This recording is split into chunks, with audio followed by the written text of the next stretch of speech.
Someone mentions a name, just casually, and something shifts inside you. That name will come up again and again, always at the right moment, always when you've gotten too comfortable. By the end of this episode, you'll understand exactly what that is and why you'll never respond to it the same way again. There's a word for what just happened in that scenario. Triangulation. Not the geometry kind. The psychological kind, when someone introduces a third party into a two-person dynamic to change the power balance between them. The third party can be an ex, a coworker your partner mentions a little too often, a friend who seems to always know details they shouldn't, a parent whose opinion gets weaponized mid-argument. Sometimes it's not even a real relationship, just a name, a suggestion, a carefully placed implication that someone else is waiting in the wings. And it works. It works because the human brain is wired to respond to the threat of social exclusion the same way it responds to physical danger. The moment you feel replaceable, the moment that third name enters the room, your nervous system activates. You stop thinking clearly. You start managing. You start trying harder. That's the mechanism. And most people don't even know it's happening to them. Here's what the research actually shows, and it reframes everything. Murray Bowen, the founder of family systems theory, made an observation in his 1978 work, Family Therapy and Clinical Practice, that was quietly radical. A two-person emotional system is inherently unstable under stress. Two people in tension cannot hold that tension indefinitely between themselves. The discomfort becomes unbearable. So gravitationally, almost automatically, one or both parties pull in a third, a person, a distraction, a ghost from the past, to redistribute the anxiety, to release the pressure. Bowen called this an emotional triangle, and he argued it was the fundamental building block of all dysfunctional relationship systems. This wasn't a description of manipulation, it was a description of emotional immaturity. Bowen's key concept, differentiation of self, refers to a person's ability to stay regulated within an intimate relationship without needing outside sources to manage their internal anxiety. People with low differentiation don't have that capacity.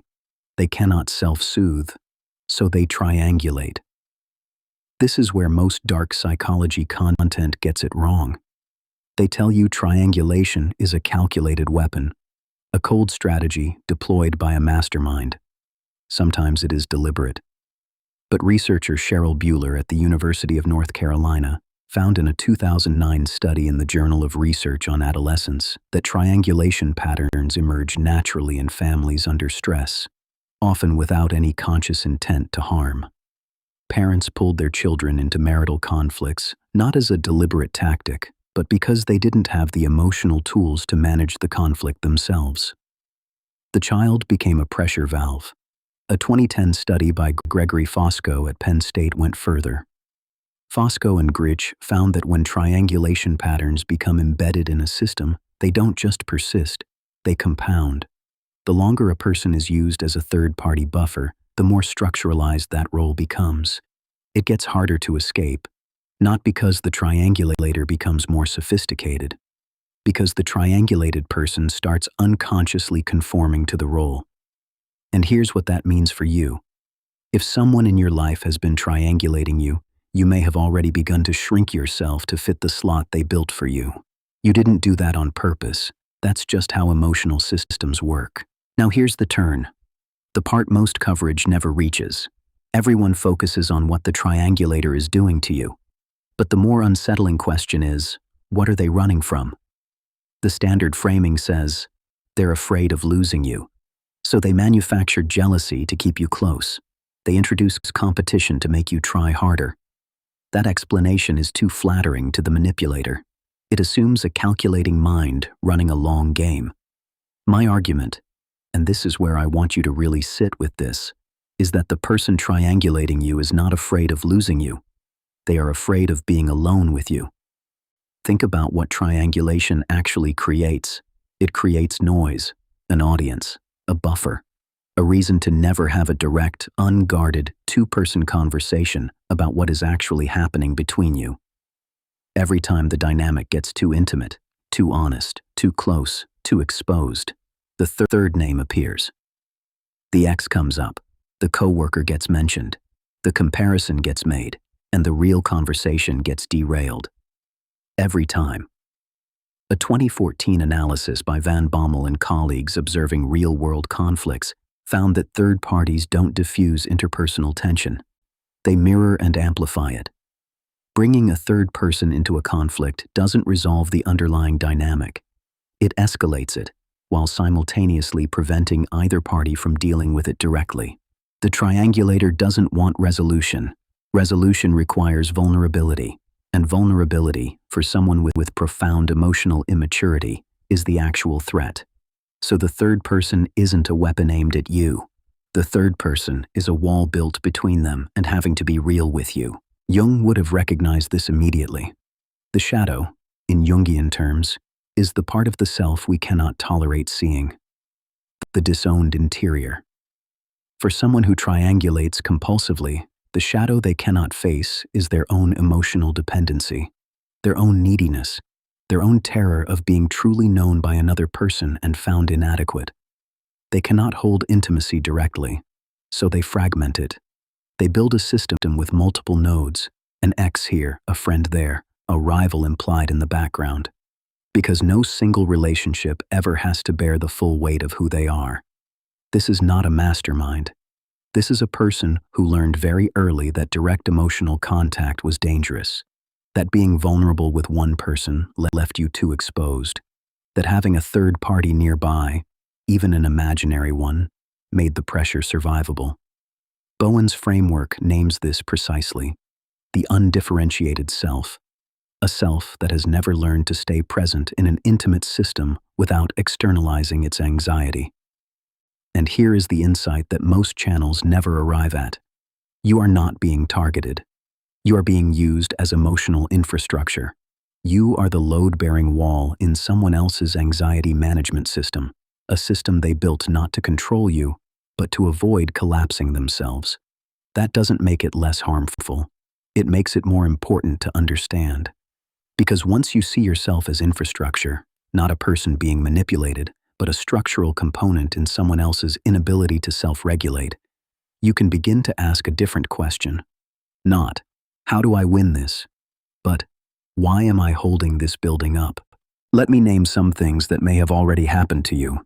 You were in the middle of a difficult conversation, finally saying something real, and suddenly an ex was mentioned, not in anger, just casually, almost gently, and the conversation you needed to have simply dissolved. You started paying attention to how you looked, who you talked to, how long you took to reply, not because you wanted to, but because you'd internalized the possibility of being replaced. The third person's presence had already done its work. They didn't have to say anything more. You caught yourself being grateful when the person chose you over the comparison. You felt relief. And then, quietly, you felt ashamed of the relief, because somewhere you knew that needing to be chosen over someone who was introduced specifically to make you compete was not a healthy dynamic. It was a trap, and you had already stepped into it.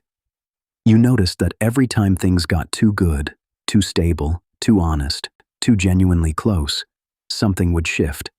A name would come up. A scenario would be introduced. And you'd find yourself slightly off balance again, slightly uncertain, reaching for reassurance you were going to have to earn. If any of those land, I want you to hear this clearly. The discomfort you felt was the correct response to an incorrect situation. Your nervous system was not lying to you. Something was wrong. You just didn't have the vocabulary to name it. Now you do. If setting a boundary could put you at risk, your safety comes first, before any strategy in this video. So what do you actually do with this? The first thing, and it changes everything, is to stop competing. The moment you compete with the third party, you accept the frame, you validate the system. You confirm that the triangulator's mechanism works on you. And the mechanism only works as long as you believe that the third person is the actual threat. They are not the threat. The triangulator's inability to self-regulate is the threat. The third person is just the valve. When the name comes up, you don't need to counter it. You don't need to prove anything. What you can do, quietly, internally, is note it. That name was introduced at a specific moment. Ask yourself, what was happening just before it appeared? What conversation was getting too real? What vulnerability was approaching? The answer to that question tells you more about the triangulator's emotional architecture than anything they've ever said directly to you. The second thing, stop being the infrastructure. This doesn't mean a dramatic confrontation. It means gradually, deliberately, refusing to absorb the anxiety being transferred to you. When you feel the familiar destabilization, when the comparison is made, when the name lands, instead of managing it inward, you let it sit. You don't rush to reassure them. You don't perform greater effort to signal your value. You simply remain regulated, grounded, present. Bowen called this differentiation, staying yourself within a system designed to pull you out of yourself. It is not coldness. It is not indifference. It is the refusal to become a function in someone else's emotional system. And here is what usually happens when you stop performing the expected response. The triangulator escalates. They introduce the third party more dramatically. They make the comparison more explicit. Because your regulation disrupts their regulation, they need your anxiety to manage their own. That escalation is not a sign you're doing something wrong. It is the clearest possible evidence that the mechanism was real, and that it no longer works on you. Triangulation works by making you feel replaceable. The moment you feel replaceable, you become controllable. That's the thesis this entire episode has been building toward. But here's what the research and the shadow dynamics reveal together. The person doing it doesn't feel powerful. They feel fragile. They feel the pressure of being alone with another human being and finding they don't know how to stay. Understanding that doesn't mean excusing it. It means you stop fighting a battle that was never actually about you. You were not being defeated. You were being used as a pressure valve by someone who never learned to hold their own weight. Now you see it. In the next episode, we go somewhere that looks nothing like manipulation, and that's exactly why it's the most dangerous place to find yourself. It's called love bombing, and it doesn't look like control. It looks like everything you ever wanted. That episode is next.